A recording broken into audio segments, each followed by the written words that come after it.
মুক্তির মন্দির ও সোপানতলে দীপক কুমার রায়, অরুণা চৌধুরী গ্রন্থটি। এই প্রত্যেক গ্রন্থই ৪৪ স্টলে আপনারা পাবেন, বারবার করে বলে দিচ্ছি।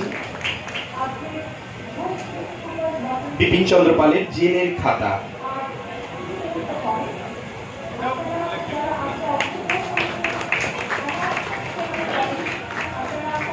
সুভাষচন্দ্রের রাজনৈতিক মতাদর্শ, সুভাষচন্দ্রের রাজনৈতিক মতাদর্শ।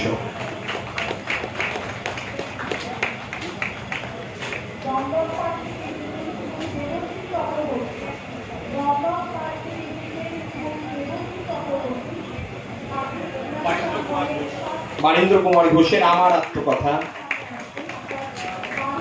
অগ্নিযুগে এরপর প্রকাশিত হবে। অগ্নিযুগের স্থপতি শচীন্দ্রনাথ সান্যাল, সৈকত নিয়োগীর লেখা।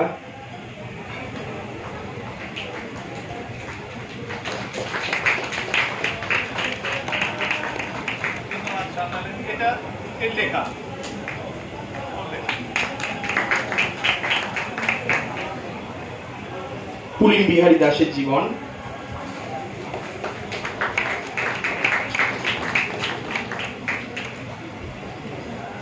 বাঙালি চরিতাভিধান বলে একটি বই আছে সংসদের, এই নাম একমাত্র এখন শুধু সেখানেই ওই বইতেই আছে, আমাদের মধ্যে আর এই নামের চল নেই। এটা কি সাংঘাতিক কনফিউশন। এই যে বইগুলো বেরোচ্ছে সেই জন্য মানে কিছু মানুষের কাছেও যদি নতুন প্রজন্মের যায় তাহলে অনেক এতগুলো এই বই। বিপিন পালও কিন্তু ওই একই, ওই পূর্ববঙ্গের সিলেটের মানুষ ছিলেন, তো এই মানে দেশভাগের অনেক আগেই ভাগবত চলে গেছে।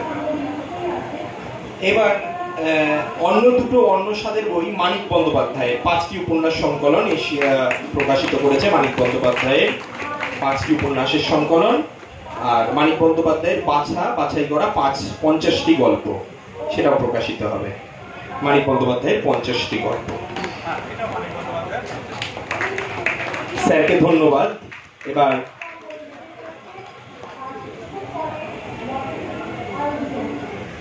বাঁকুড়া বিশ্ববিদ্যালয়ের অধ্যাপক মাননীয় সৌমেন্দু দে একটি কবিতা পাঠ করে এই অনুষ্ঠানের সমাপ্তি ঘোষণা।